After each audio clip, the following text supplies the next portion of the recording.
The sound of gunfire shattered the quiet night inside a Beverly Hills mansion. Multiple shotgun blasts echoed through the house. Blood splattered the walls.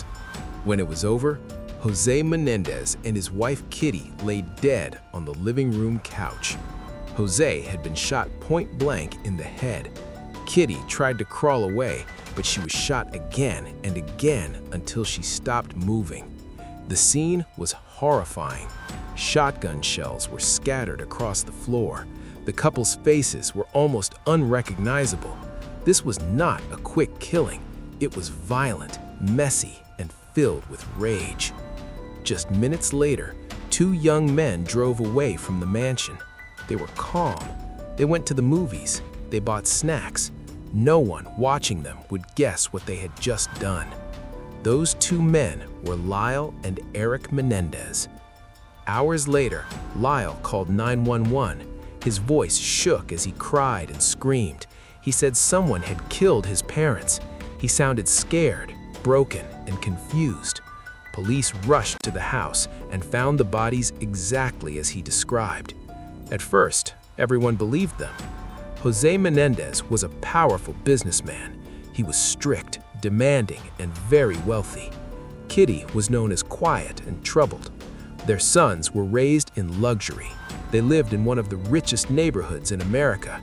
They had expensive cars, private schools, and everything money could buy.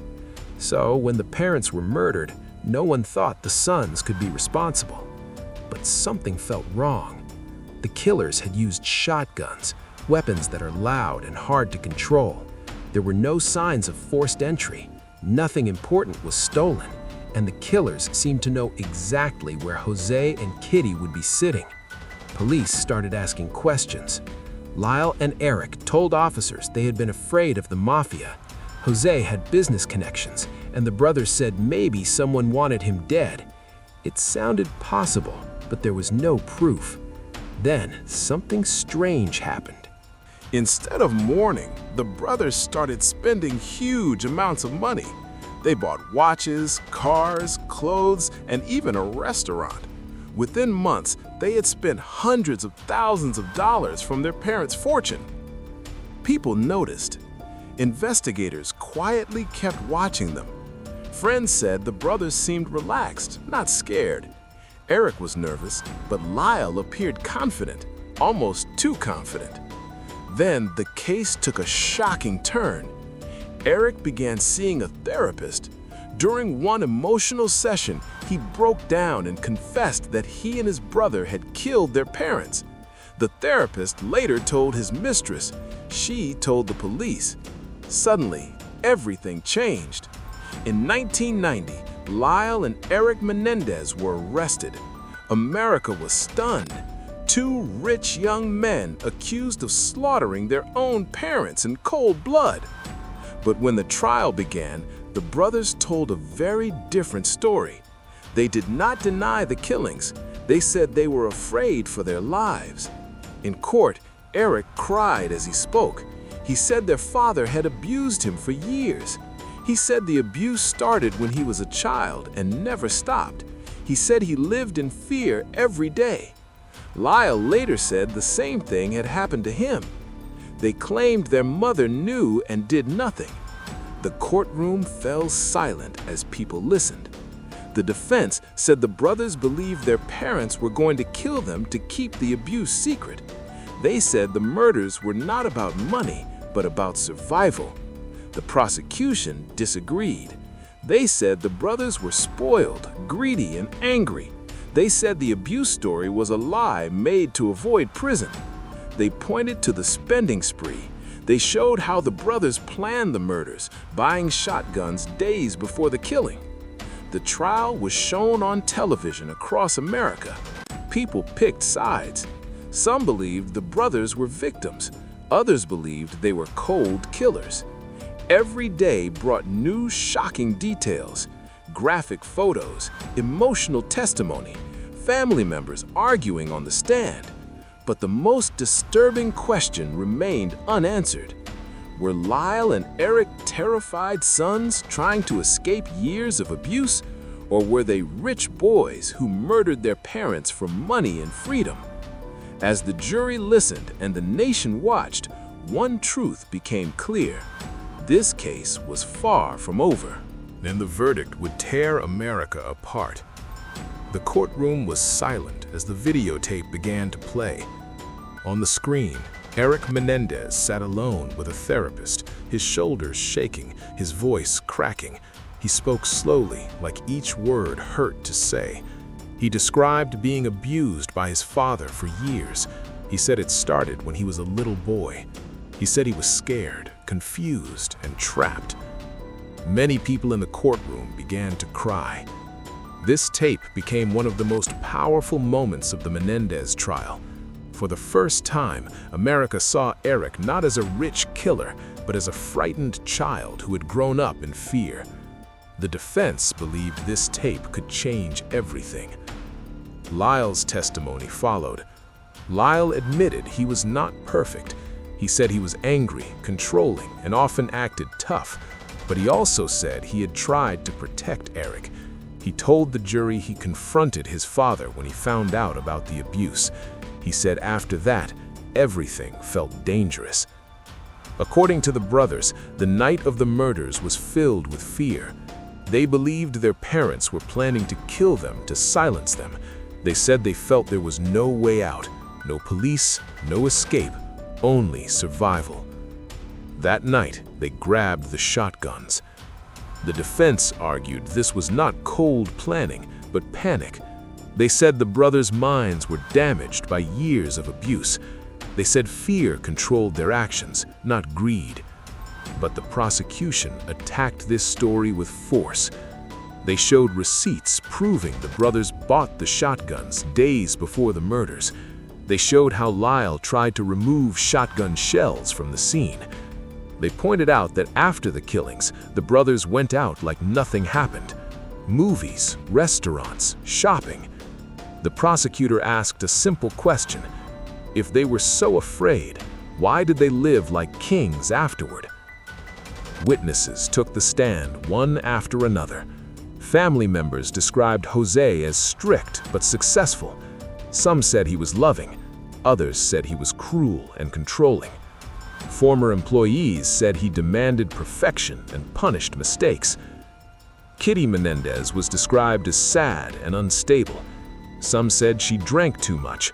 Others said she depended completely on José. The defense claimed she ignored the abuse. The prosecution said there was no proof she knew. Psychologists testified for hours. Some experts said the brothers suffered from deep trauma. Others said they were lying, manipulating emotions, and acting for sympathy. Outside the courtroom, the country argued. Talk shows exploded with opinions. Some people believed the brothers completely. Others said abuse was being used as an excuse for murder. The case became more than a trial. It became a national argument about family, power, and truth. Then came the verdict. After months of testimony, the jury could not agree. The trial ended in a mistrial. America was stunned again. The brothers were not free, but they were not convicted either. Many believed this meant the jury believed the abuse story. Others believed it was just confusion. But the fight was not over. Prosecutors announced a second trial. This time, everything would be different. The judge limited testimony about abuse. The emotional tapes were restricted.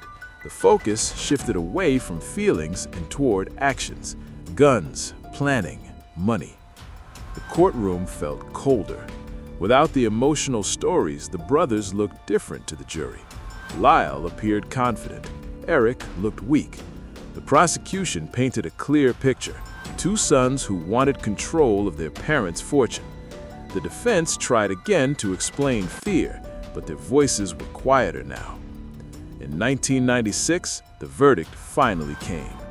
Both Lyle and Erik Menendez were found guilty of first-degree murder. They were sentenced to life in prison without parole. As they were led away in handcuffs, the brothers did not look at each other. One chapter of the story ended, but another began. Because even behind prison walls, the Menendez case refused to die. Years later, new questions would rise, new supporters would speak out, and the country would once again ask the same haunting question. Did justice truly win? Or did the truth get buried forever? The prison doors slammed shut, and the Menendez brothers disappeared from the world they once ruled.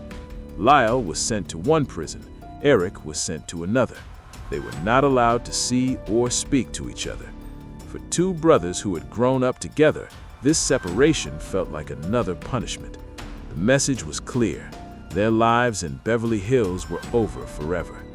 But the story did not end in 1996. Inside prison, Erik changed. He became quiet and reflective. He wrote poems. He talked about guilt, pain, and regret. He married a woman who believed he had been abused and treated unfairly. Lyle also married while in prison. Both brothers said they accepted responsibility for killing their parents, but they still said they were driven by fear, not greed. Outside prison, the world slowly moved on. For years, the Menendez case faded into the background. New crimes took over the news. New trials captured attention. Many people believed the case was finished, sealed by the life sentences. Then, decades later, everything came back. A new generation discovered the case through documentaries, interviews, and courtroom footage. People who were not even born during the trial began asking questions. They watched Erik cry on the therapist's tape. They listened to Lyle's testimony again, and many of them felt something was missing. Support for the brothers started to grow.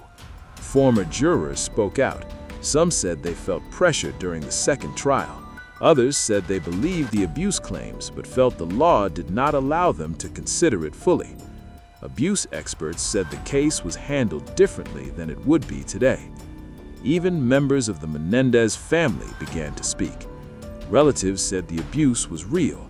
They said José was violent and controlling behind closed doors. They said Kitty was trapped and broken. These voices raised serious questions about what justice should look like when abuse is involved. Still, prosecutors stood firm. They said abuse did not justify murder. They said the brothers had options. They said the planning, the money spending, and the cover-up proved this was not self-defense. The law agreed with them. For years, every appeal failed. But then came new developments. Legal teams began pushing for resentencing. They argued the brothers were young adults, not hardened criminals. They pointed to modern laws that consider childhood trauma. They said life without parole was too harsh. The public debate returned, louder than ever. Social media split into sides. Some called the brothers monsters. Others called them victims. The same arguments from the 1990s came back, but this time with millions more voices. Through it all, one truth stayed the same. Two parents were dead. Two sons were in prison for life, and no ending felt complete. The Menendez brothers grew older behind bars. Their hair turned gray, their faces changed, but the questions stayed frozen in time, stuck in that Beverly Hills living room on a summer night in 1989. Were they evil killers who wanted money and freedom, or damaged sons who saw no way out of a lifetime of fear? The law gave its answer, but the public never fully agreed. And that is why more than 30 years later, the Menendez brothers' trial is still talked about, still argued, and still studied. Because this case is not just about murder. It is about family. It is about power. It is about what happens when secrets stay hidden for too long. And it is about how one night can destroy an entire bloodline forever. Yet even now, as prison lights shut off and years pass by, one final question refuses to disappear. If the Menendez trial happened today, would the verdict be the same? Or would the ending shock America all over again? The world has changed, but the Menendez brothers remain locked in time. Every morning, Lyle and Erik wake up behind concrete walls, far away from the Beverly Hills mansion where their lives collapsed. Decades have passed since the gunshots, yet the case still follows them, still lives in courtrooms, documentaries, and public debate. In recent years, new attention has fallen on their sentences. Laws have changed. Courts now look more closely at childhood abuse and trauma. Experts say young people who grow up in violent homes often make choices driven by fear, not reason. Supporters of the brothers argue this is exactly what happened in the Menendez case. Attorneys filed motions asking for resentencing. They said life without parole ignores the brothers' past and their behavior in prison.